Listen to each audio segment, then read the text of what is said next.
Saudara, saat ini kita berada di tempat di Sayo, di daerah Kabupaten Poso. Di tempat ini, saudara-saudara, kita akan bersama-sama untuk mendengarkan firman Tuhan. Tapi sebelumnya, saudara-saudara, mari kita minta kekuatan di dalam doa. Kita berdoa. Terima kasih Tuhan kalau saat ini Engkau memberi kesempatan bagi kami berada di tempat ini. Dan di tempat inilah Tuhan Engkau memberi kesempatan bagi kami untuk mendengarkan firman. Perlengkapi kami sehingga dari awal sampai akhir pemberitaan ini jadilah kehendak-Mu. Di dalam Kristus kami berdoa. Amin. Saudara-saudara, kita akan mendengarkan firman Tuhan yang terambil dari Injil Yohanes pasal 4 ayat yang ke-5 sampai pada ayat yang ke-20. Yohanes pasal 4 ayat yang ke-5 sampai pada ayat yang ke-20. Firman Tuhan. Maka sampailah ia ke sebuah kota di Samaria yang bernama Sikar, dekat tanah yang diberikan Yakub dahulu kepada anaknya Yusuf. Di situ terdapat sumur Yakub. Yesus sangat letih oleh perjalanan. Karena itu ia duduk di pinggir sumur itu. Hari kira-kira pukul 12, maka datanglah seorang perempuan Samaria hendak menimba air. Kata Yesus kepadanya, berikanlah aku minum, sebab murid-muridnya telah pergi ke kota membeli makanan. Maka kata perempuan Samaria itu kepadanya, masakan engkau seorang Yahudi minta minum kepadaku seorang Samaria? Sebab orang Yahudi tidak bergaul dengan orang Samaria. Jawab Yesus kepadanya, jikalau engkau tahu tentang karunia Allah, dari siapakah dia yang berkata kepadamu, berilah aku minum, niscaya engkau telah meminta kepadanya, dan ia telah memberikan kepadamu air hidup. Kata perempuan itu kepadanya, Tuhan, engkau tidak punya timba, dan sumur ini amat dalam. Dari manakah engkau memperoleh air hidup itu? Adakah engkau lebih besar daripada bapa kami Yakub yang memberikan sumur ini kepada kami, dan yang telah minum sendiri dari dalamnya, dia serta anak-anak dan ternaknya? Jawab Yesus kepadanya, barang siapa minum air ini, ia akan haus lagi. Tetapi barang siapa minum air yang akan kuberikan kepadanya, ia tidak akan haus untuk selama-lamanya. Sebaliknya, air yang akan kuberikan kepadanya akan menjadi mata air di dalam dirinya, dan terus-menerus memancar sampai kepada hidup yang kekal. Kata perempuan itu kepadanya, Tuhan, berikanlah aku air itu supaya aku tidak haus dan tidak usah datang lagi ke sini untuk menimba air. Kata Yesus kepadanya, pergilah, panggillah suamimu dan datang ke sini. Kata perempuan itu, aku tidak punya suami. Kata Yesus kepadanya, tepat katamu bahwa engkau tidak mempunyai suami, sebab engkau sudah mempunyai 5 suami, dan yang ada sekarang berkata benar. Kata perempuan itu kepadanya, Tuhan, nyata sekarang padaku bahwa engkau seorang nabi. Nenek moyang kami menyembah di atas gunung ini, tetapi kamu katakan bahwa Yerusalem adalah tempat orang menyembah. Amin. Saudara-saudara, dalam pembacaan kita semua ini, kita berikan tema tidak haus lagi. Saudara, ketika kita bertemu dengan orang yang kita tidak kenal, sepertinya ada suasana enggan bagi kita, dan juga merasa malu ketika kita mau berbicara dengan mereka. Saudara-saudara, kondisi seperti inilah yang dialami oleh Yesus ketika dia bertemu dengan seorang perempuan di suatu sumur yang dikatakan sumur di Sikar. Dalam bagian ini ada 2 bagian besar yang penting yang kita harus tahu. Yang pertama adalah aku tidak mengenal. Dan yang kedua adalah aku membutuhkan.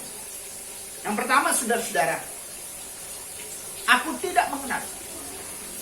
Yesus berhenti untuk melepaskan lelah dekat sebuah sumur di Samaria, tepatnya di Sikar.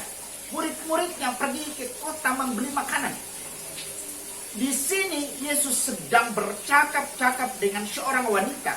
Wanita itu mau mengambil air.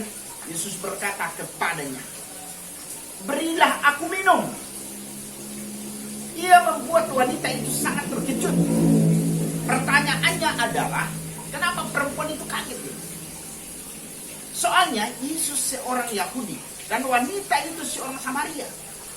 Dan kebanyakan orang Yahudi tidak suka kepada orang Samaria. Malah mereka tidak mau bicara kepada orang Samaria. Tetapi Yesus mengasihi segala macam orang. Maka ia berkata, andai kata engkau tahu siapa yang meminta air dari padamu, air minum, engkau tentu akan meminta daripadanya, dari dia akan memberikan kepadamu air kehidupan. Saudara-saudara, jika engkau meminum air dari sumur ini, maka engkau akan haus lagi. Yesus mau mengartikan tentang itu, bahwa air, kalau kau minum air dari sini masih haus dan tidak akan pernah engkau puas. Alkitab menjelaskan kepada kita bahwa Yesus menyebut dirinya sebagai air hidup. Ia menegaskan bahwa air yang ada di dunia ini memang menjadi kebutuhan utama makhluk secara khusus manusia. Itulah sebabnya Tuhan Yesus menegaskan demikian. Jawab Yesus kepadanya, barang siapa minum air ini, ia akan haus lagi. Air yang dibutuhkan oleh semua makhluk hidup secara khusus manusia. Terbatas gunanya. Air itu hanya bersifat sementara. Air itu hanya bisa memenuhi kebutuhan daging manusia. Yesus mau katakan, semua gambaran air ini adalah semua yang ada di muka bumi ini, semua terbatas. Saudara-saudara, pertanyaannya adalah, bagaimana dengan kondisi hidup kita? Kadang juga kita hidup, sekalipun kita ini orang percaya, tetapi kita berada dalam dunia ini. Maka itu Yesus yang mau mengatakan bahwa segala yang ada di dunia ini semua terbatas. Mau pengetahuan kita terbatas, mau harta kita terbatas, mau kekuatan kita terbatas. Maka itu jangan pernah mengandalkan apa yang ada di dunia ini, saudara-saudara.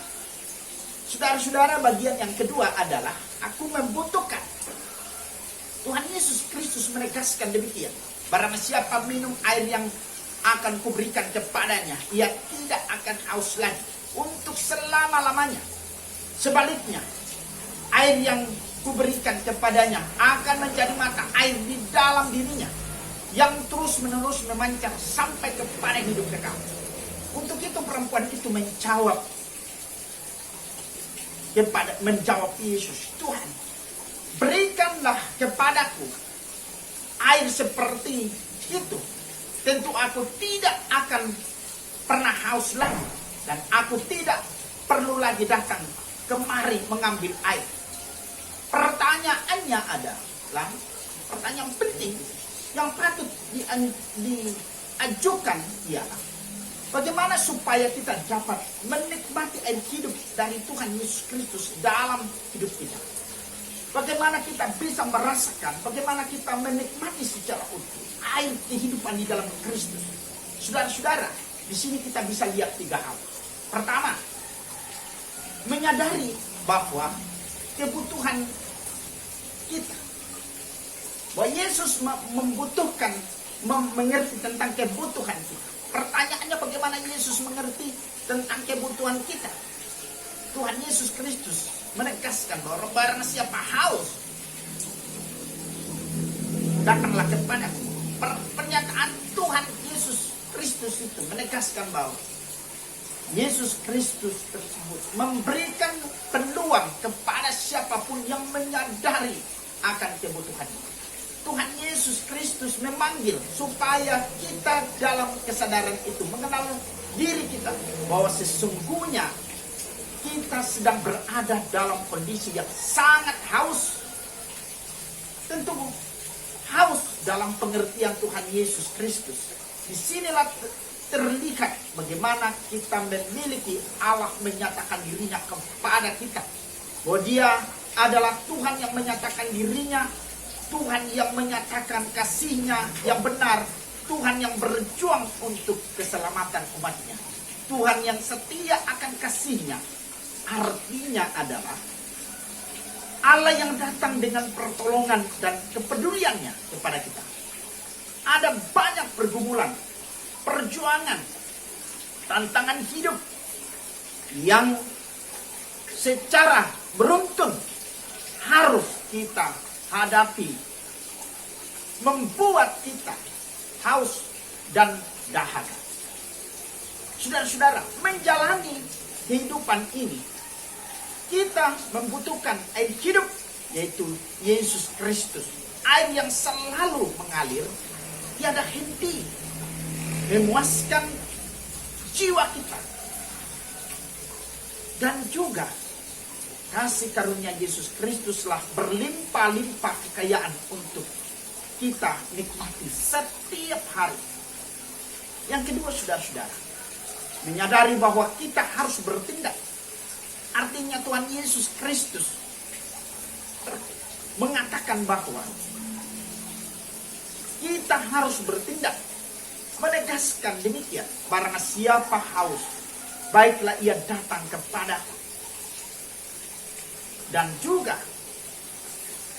yang paling utama dari pernyataan Yesus Kristus tentang air kehidupan, sesungguhnya tidak ada sumber lain dan tidak ada yang lain.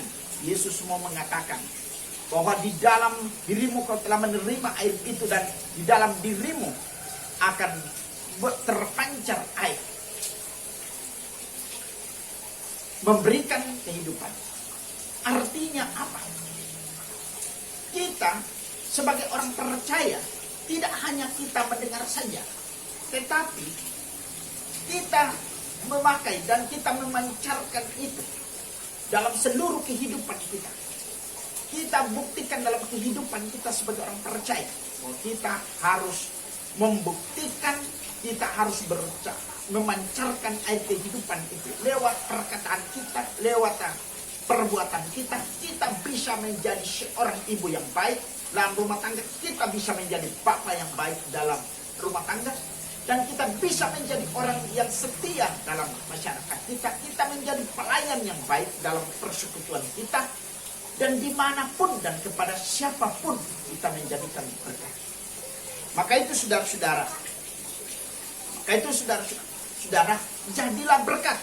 Kalau saudara sudah lakukan itu, pastilah kamu menjadi berkat dalam kehidupan saudara-saudara. Yang ketiga adalah menyadari bahwa kita harus terus bersahabat, terus berrelasi dengan Kristus. Artinya apa? Dalam tindakan air menjadi air hidup, bahwa dalam kondisi apapun Yesus katakan kau tidak akan pernah haus lagi. Artinya apa? Ketika kita terus berkomunikasi dengan Kristus, ketika kita terus menjadikan Kristus menjadi sumber penyegar dalam hidup kita, tidak pernah kita berhenti, maka Kristus akan selalu menguatkan, menyegarkan kita. Segala kedahaga kita Tuhan selalu memberikan jawaban. Maka dengan itu, supaya hidupmu tetap diberkati, tetap segar di dalam Kristus, maka tetaplah berakar, bertumbuh di dalam Kristus. Maka saudara akan mendapatkan berkat yang luar biasa. Amin. Amin. Demikianlah firman saudara-saudara. Maka itu mari kita berdoa. Terima kasih Tuhan, kalau di tempat ini Engkau memberi kesempatan bagi kami untuk mendengarkan firman. Perlengkapi kami Tuhan, sehingga dengan kuasa Roh Kudus kami mampu memahami dan mengerti. Dan setiap orang yang mendengar firman ini Tuhan, Engkau berkati, sehingga dengan kuasa Roh Kudus-Nya ia mampu membuktikan menjadi air hidup di dalam kehidupannya. Di dalam Kristus kami berdoa. Amin. Terima kasih saudara-saudara. Kalau saudara-saudara telah mendengarkan firman di lewat media ini, Tuhan memberkati saudara, dan tetap kita mendoakan kita bisa ketemu lagi di sesi yang berikutnya. Terima kasih dan shalom.